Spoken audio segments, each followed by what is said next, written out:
Here's something that might surprise you. The thing you think is protecting you is actually the very thing destroying your potential. Your comfort zone isn't a safe harbor. It's a slow-acting poison that's stealing your dreams one day at a time. By the end of this video, you'll understand the hidden psychology behind why we cling to comfort, discover the counterintuitive truth about how your brain actually works, and walk away with practical strategies to turn discomfort into your greatest ally for growth. Chapter 1. The Comfort Zone Trap.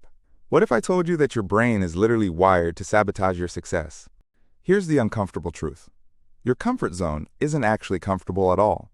It's a neurological prison that your brain has constructed to keep you alive, not to help you thrive. Think about it like this. Imagine your brain as an overprotective parent who never wants you to leave the house. Every time you try something new, this parent screams, "Danger!"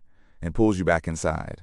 This parent isn't evil. They genuinely believe they're protecting you. But what they're actually doing is keeping you from experiencing life. This is exactly what happens in your brain through a process called the negativity bias. Your brain is hardwired to prioritize safety over growth because for thousands of years, the humans who took risks often became someone else's lunch. The ones who stayed in caves and avoided new situations lived to pass on their genes. Congratulations, you're descended from professional warriors. But here's the kicker. The world has changed, but your brain hasn't gotten the memo. That presentation you're avoiding isn't a saber-toothed tiger, but your amygdala doesn't know the difference. It floods your system with stress hormones the same way it would if you were facing actual mortal danger. The real trap isn't just that your brain resists change. It's that comfort zones shrink over time. Think of your comfort zone like a muscle. If you don't use it, you lose it. The less you challenge yourself, the smaller your world becomes. That person who used to be adventurous in college, but now feels anxious ordering food at a new restaurant, that's comfort zone atrophy in action. Chapter 2. The Goldilocks Principle of Growth. So how do you outsmart a brain that's evolutionarily designed to keep you small? The secret lies in something psychologists call the zone of proximal development, but I like to call it the Goldilocks Principle of Growth. Remember the story of Goldilocks? She didn't want porridge that was too hot or too cold, but just right. Your growth works the same way. If a challenge is too easy, you're bored and don't develop. If it's too hard, you're overwhelmed and shut down. But if it's just outside your comfort zone, not too much, not too little, that's where the magic happens. Neuroscientist Dr. Arne Dietrich discovered that moderate levels of stress actually enhance neuroplasticity, your brain's ability to form new neural pathways. It's like your brain needs just enough pressure to stay flexible, like a muscle needs resistance to grow stronger. Here's your practical strategy, the +1 method. Whatever you're comfortable doing, add just one small element of challenge. If you're comfortable speaking to 5 people, try 6. If you usually order the same meal, try one new ingredient. If you take the same route to work, take one different street. The beauty of this approach is that it bypasses your brain's alarm system. Your amygdala isn't smart enough to distinguish between a small risk and a big one in terms of growth potential, but it is smart enough not to panic over tiny changes. You're essentially sneaking past your brain's security guard. Try this thought experiment. Imagine yourself 1 year from now, but instead of making any dramatic changes, you simply pushed your boundaries by just 1% every single day. That's not 365% growth, that's exponential growth. 1% daily improvement compounds to being 37 times better over a year. The math is staggering, and the psychology is bulletproof. Chapter 3. The Comfort Paradox. Here's where things get counterintuitive. The more you chase comfort, the more uncomfortable your life becomes. I call this the comfort paradox, and it's one of the cruelest tricks our psychology plays on us. When you avoid short-term discomfort, you're actually signing up for long-term suffering. That conversation you're avoiding with your boss about a raise, the discomfort of not having it compounds daily. That skill you're not learning because it feels hard, every day you delay, you fall further behind and the catch-up becomes more daunting. Think of it like debt. Comfort zone living is like putting everything on a psychological credit card. Sure, you feel good today, but the interest keeps accumulating. Eventually, reality comes to collect, and the bill is always higher than if you just paid up front. But here's the flip side that most people miss. Discomfort is actually a compass pointing toward growth. Your nervous system is incredibly sophisticated. That flutter in your stomach when you think about starting a new project isn't just random anxiety, it's intelligence. It's your deeper self recognizing an opportunity for expansion. I learned this lesson the hard way. For years, I stayed in jobs that felt safe, but soul-crushing.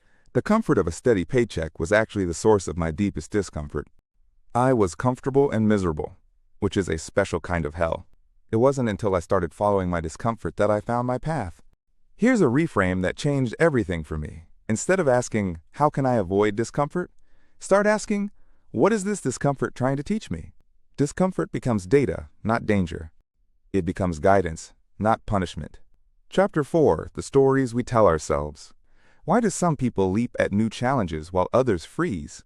The difference isn't courage. It's the stories they tell themselves about what discomfort means. Your brain is a meaning-making machine. It can't just experience something. It has to create a narrative about it. The story you tell yourself about discomfort determines whether you move toward it or away from it.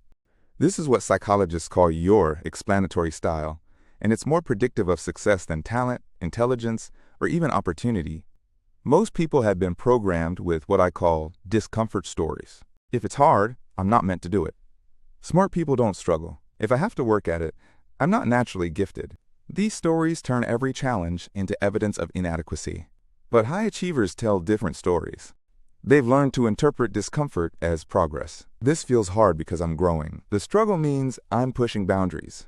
If it were easy, everyone would do it. The incredible thing is, you can consciously choose which story to tell. Your brain will believe whichever narrative you consistently feed it. This isn't positive thinking nonsense. This is strategic cognitive restructuring. Here's a practical exercise. For the next week, every time you feel discomfort around growth, pause and ask yourself, what story am I telling myself about this feeling? Then consciously choose a growth-oriented story instead. This anxiety means I care about the outcome. This difficulty means I'm learning something new. This resistance means I'm approaching something important. Chapter 5. The Reps Philosophy. Here's something nobody tells you about comfort zones. You don't break out of them once and stay out forever. Expanding your comfort zone is like going to the gym. You don't do one workout and stay fit for life. You need consistent reps. I call this the reps philosophy. Every time you choose growth over comfort, you're doing a representative. Every time you have a difficult conversation, speak up in a meeting, try something new, or push through resistance, you're building what I call your discomfort tolerance muscle. The neuroscience behind this is fascinating. Each time you successfully navigate discomfort, your brain literally rewires itself. The neural pathways associated with fear and avoidance weaken, while the pathways associated with courage and growth strengthen. But just like physical muscles, these neural pathways need regular activation to stay strong. This is why some people seem naturally brave. They're not. They've just been doing more reps. They've trained their nervous system to handle uncertainty and discomfort. Their comfort zone isn't bigger because they're special. It's bigger because they've systematically expanded it through practice. Here's your action plan. Treat discomfort like a daily vitamin. Don't wait for big moments to practice courage. Practice it in small ways every single day. Take cold showers. Strike up conversations with strangers. Raise your hand in meetings. Wear something slightly bolder than usual. These aren't life-changing actions individually, but they're building the psychological foundation for when life-changing opportunities arise. Think of it this way. You're not just expanding your comfort zone. You're training to become the kind of person who thrives in uncertainty. In a world that's changing faster than ever, that's not just an advantage, it's essential for survival. Chapter 6. The Compound Effect of Courage. Most people think courage is about big dramatic moments. The truth is, courage compounds. Small acts of bravery build on each other, creating momentum that eventually becomes unstoppable. This is what researchers call self-efficacy, your belief in your ability to handle challenges. Every time you do something that scares you a little and survive, you're making a deposit in your confidence bank account. Your brain keeps score, and each successful experience becomes evidence that you can handle more than you thought. But here's the part most people miss. The compound effect works in both directions. Every time you choose comfort over growth, you're making a withdrawal from that same account. You're teaching your brain that you can't handle challenges, which makes the next challenge feel even more intimidating. I see this pattern everywhere. The person who's been avoiding difficult conversations for years finds it increasingly hard to speak up about anything. The person who's been putting off learning new skills finds every learning curve more intimidating. The person who's been playing it safe in relationships struggles more and more with vulnerability. But when you flip the script and start making regular deposits of courage, something magical happens. Challenges that used to terrify you start feeling manageable. Opportunities that used to seem impossible start looking achievable. You develop what I call challenge immunity, where your default response to difficulty shifts from "I can't" to "How can I?" The practical application is simple but powerful. Keep a courage journal. Every day, write down one thing you did that pushed your boundaries, no matter how small. Did you speak up in a meeting, try a new restaurant, have a difficult conversation? These might seem insignificant, but you're documenting the compound growth of your courage.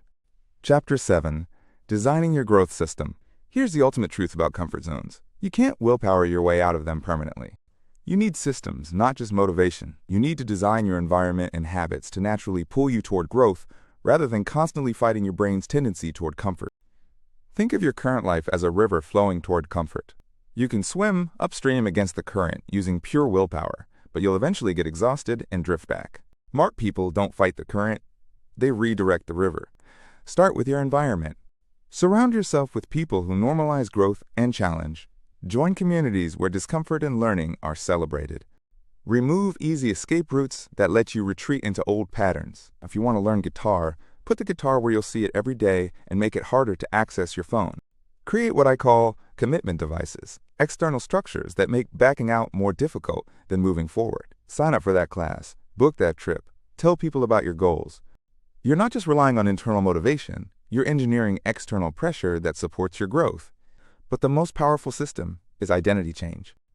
Instead of trying to do things outside your comfort zone, start becoming the kind of person whose comfort zone naturally includes those things. Don't just try to speak up more. Become someone who values their voice. Don't just try to be more social. Become someone who's genuinely curious about people. This isn't fake it till you make it. This is a fundamental shift in self-concept. Every action becomes a vote for the person you're becoming. Choose growth enough times, and growth becomes who you are. Your comfort zone isn't your enemy. It's just outdated software. You can't delete it, but you can upgrade it. You can expand it systematically and strategically until the life you want becomes the life that feels natural. So here's my challenge for you. Pick one small thing that's been sitting just outside your comfort zone and do it this week. Not tomorrow, not next month, this week. Start building evidence that you're capable of more than you've been giving yourself credit for. If this resonated with you, subscribe for more videos on the psychology of growth and transformation. Your future self is waiting just outside your comfort zone. It's time to go meet them.